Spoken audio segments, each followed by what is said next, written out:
नमस्कार दोस्तों, स्वागत है आप लोगों का हमारे इस यूट्यूब चैनल पे। आइए हम निफ्टी के एनालिसिस एक बार फिर से यहाँ पे देखते हैं कि कल हमें बाज़ार में कैसी अपॉर्चुनिटी मिल सकती है। एक बार हम जल्दी से डिस्कस करते हैं कि हमने लास्ट वीडियो में क्या डिस्कशन किया था फ्राइडे के मार्केट के लिए। तो हमारी जो डिस्कशन थी डेफिनेटली मार्केट ने वैसा ही किया। जिन्होंने भी वीडियो देखा होगा, उसे फॉलो किया होगा, वो बेशक उन्होंने मुनाफा किया होगा। आइए हम एक बार जल्दी से डिस्कशन करते हैं कि क्या हमारी प्लानिंग थी फ्राइडे के लिए। तो हमने कल यानी कि थर्सडे को जो हमने लास्ट वीडियो बनाई थी फ्राइडे के मार्केट के लिए, उसमें हमने साफ बताया था कि हमें जो अपॉर्चुनिटी देखनी है वो पुट के डायरेक्शन में ही देखनी है। और यदि मार्केट गैप अप ओपन होती है तब भी हमें रिजेक्शन कैंडल पे पुट में पोजीशन प्लान करना है, या फिर मार्केट की फ्लैट ओपन होके या कभी भी मार्केट 25,850 के नीचे आती है तो डेफिनेटली हम पुट में जाएंगे। हमारा जो टारगेट था वो फर्स्ट टारगेट 50 पॉइंट और सेकंड टारगेट 100 पॉइंट का था।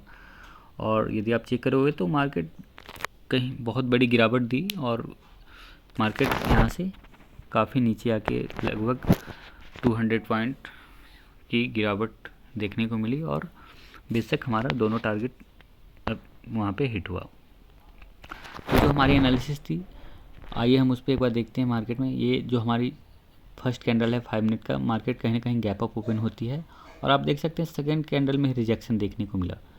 मानता हूँ कई लोग स्टार्टिंग के 30 मिनट या 1 घंटे तक ट्रेड नहीं करते हैं, तो अच्छी बात है, आप मार्केट को थोड़ी देर ऑब्जर्व कीजिए। सबका कुछ प्लान ऑफ एक्शन होता है, सबके कुछ रूल्स होते हैं कि हाँ हमें स्टार्टिंग के 30 मिनट में ट्रेड नहीं करने हैं। आपके भी कुछ हो सकते हैं, आपके भी ट्रेडिंग कुछ रूल्स होंगे, डेफिनेटली आप उसे फॉलो कीजिए।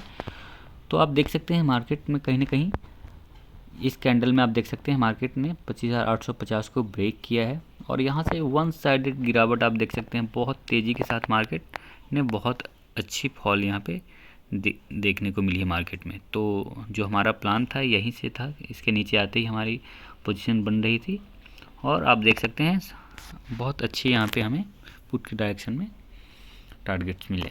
अब फर्दर हम अपना कल के लिए देखते हैं कि कल हमारी क्या प्लान ऑफ एक्शन हो सकता है।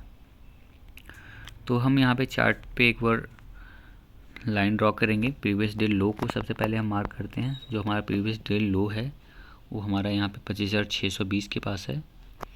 फर्दर यहाँ पे एक लाइन हम अप डायरेक्शन में यहाँ पे ड्रॉ करेंगे। वो हमारा जो कहीं ना कहीं होगा ये यहाँ पे होगा इस कैंडल के पास 25,820। हाँ,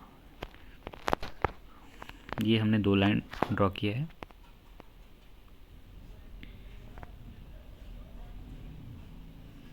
हाँ, आइए एक बार पहले हम डेली टाइम फ्रेम में एक बार निफ्टी की चार्ट देखें कि डेली टाइम फ्रेम पे हमें चार्ट क्या बता रहा है। तो आप देख सकते हैं मार्केट में कहीं ना कहीं बहुत तेज़ी से हम यहाँ पे गिरावट देख रहे हैं।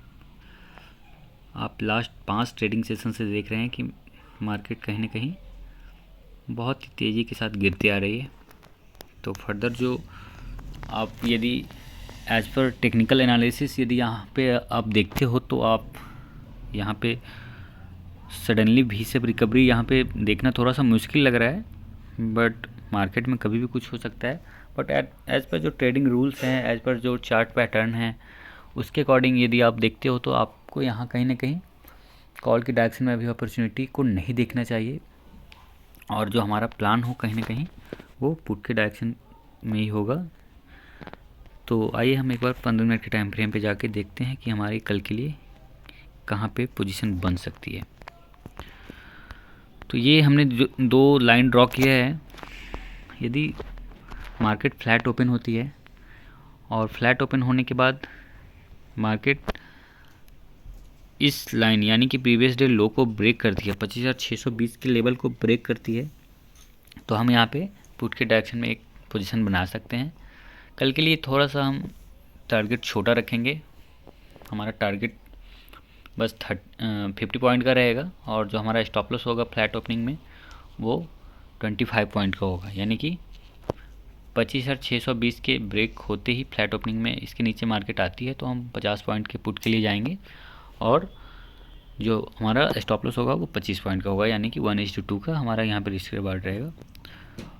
सेकंड कंडीशन है कि यदि मार्केट गैप अप ओपनिंग होती है, यानी कि मार्केट कल गैप अप ओपन हो और गैप अप और थर्ड फ्लैट ओपन होने के बाद मार्केट अप डायरेक्शन में जाए, गैप अप या फिर फ्लैट के बाद यदि मार्केट अप डायरेक्शन में जाए और कभी भी हमें इस पॉइंट के पास यानी कि 25,820 के पास यदि हमें ऐसा लगे कि रिजेक्शन कैंडल बन रही है, यहाँ पे इस पर यदि मार्केट रिजेक्ट हो रही है, रिजेक्शन हमें दिख रहा है, तो हम फर्दर फिर से हम पुट के डायरेक्शन में जा सकते हैं।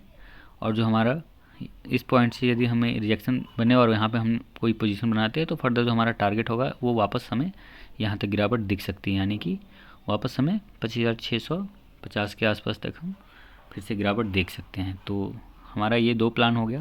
पहला, फ्लैट के बाद यदि मार्केट नीचे और आए और इस पॉइंट के नीचे आए तो हम पुट की तरफ देखेंगे। दूसरा है, फ्लैट या गैप अप के बाद यदि मार्केट कभी भी 25,850 के 25,820 के पास आए और यहाँ से कोई रिजेक्शन कैंडल बनता हुआ दिखे तो हम फर्दर पुट के डायरेक्शन में जाएंगे और हम फिर वहाँ से अच्छी गिरावट देख सकते हैं, जो कहीं ना कहीं मार्केट को वापस इस जोन तक लेके आ जाएगा 25,650 के लेवल तक। और यदि मार्केट इस लाइन को ब्रेक कर के यदि अप डायरेक्शन में ही जा रही है तो कहीं ना कहीं हम मार्केट को अवॉइड करेंगे, वेट करेंगे। यदि मार्केट वापस कहीं ऊपर से फिर से करेक्ट होती है, रिजेक्शन दिखाती है और जब तक इस पॉइंट के नीचे ना आए तब तक हम पुट में नहीं बैठेंगे। वापस यदि मार्केट ऊपर से गिरावट दिखाती है और कभी भी इस पॉइंट के नीचे आ जाती है तो फिर हम पुट के डायरेक्शन में जा सकते हैं। तो कल के लिए भी हमारा जो प्लानिंग है वो पुट के डायरेक्शन में ही रहेगी। हम कॉल अभी फ़िलहाल अवॉइड करेंगे। आप हमेशा याद रखें कि कोई भी जो एनालिसिस होती है उसकी एक्यूरेसी 100% बिल्कुल नहीं होती है, तो इन चीज़ को हमेशा माइंड में आप रखें। स्पेशली जब भी आप कोई पोजीशन बनाते हो तो हमेशा आपको ध्यान रखना है कि हाँ, जो एनालिसिस है वो गलत भी हो सकती है कि कल हमारा कॉल के डायरेक्शन में कोई भी प्लानिंग नहीं है और हो सकता है कल मार्केट एक बड़ी ग्रीन कैंडल बना दे। डेफिनेटली हो सकता है, मार्केट में कुछ भी हो सकता है, बट आपकी जो प्लानिंग है आप उस प्लानिंग का इंतज़ार करें, उस सेटअप का इंतज़ार करें। यदि उस सेटअप पे कोई पोजीशन नहीं बन रहा है तो आप अवॉइड करें। मार्केट यदि कल अच्छी तेज़ी दे रही है तो कोई इशू नहीं है, आप नेक्स्ट डे आप अपना अपॉर्चुनिटी का वेट करें, बट जो हमारी कल की प्लानिंग होगी उसमें सिर्फ पुट के डायरेक्शन में हमारा अपॉर्चुनिटी देखने को रहेगा। कुछ चीज़ें हैं जो आपको विशेष रूप से यहाँ पे ध्यान रखना होगा। जो आपका लॉट साइज़ है उस लॉट साइज़ को हमेशा सेम लॉट साइज़ से आप ट्रेडिंग करने की कोशिश करें, क्योंकि कहीं ना कहीं उससे रिस्क रिवार्ड आपका बढ़िया मेंटेन होगा। और दूसरा है कि जो भी आपका ट्रेडिंग डिसिप्लिन है वो आप स्ट्रिक्टली फॉलो करें। स्पेशली यदि आप कोई भी रॉन्ग पोजीशन में एंट्री की हो तो आप वहाँ से तुरंत आप एग्जिट करो उस पोजीशन से, या फिर आप अपने स्टॉप लॉस को स्ट्रिक्टली फॉलो करो वहाँ। तो कल के लिए हमारा बस यही दो प्लान है, आप इसे स्ट्रिक्टली फॉलो करें। जो भी आपका कोर्स ऑफ एक्शन है, जो भी आपका प्लान है, आप उसका वेट करें। यदि पोजीशन वहाँ पे बन रही है तो फिर आप अपने पोजीशन को एग्जीक्यूट करें। लॉट साइज का आप थोड़ा ज़्यादा ध्यान रखें और अपना स्टॉप लॉस का विशेष रूप से ध्यान करें। यदि आपको चार्ट पे कोई भी पोजीशन नहीं दिख रही है, मार्केट में वोलेटिलिटी दिख रही है, तो फिर आप वैसे कंडीशन में मार्केट को अवॉइड करें। ऐसा नहीं है कि आपको डेली पोजीशन बनानी ही है या फिर हमें डेली ट्रेडिंग करनी ही है, ऐसा माइंडसेट नहीं रखना है। आपका जो फोकस है वो आप कैपिटल को प्रोटेक्ट करने पे होना चाहिए।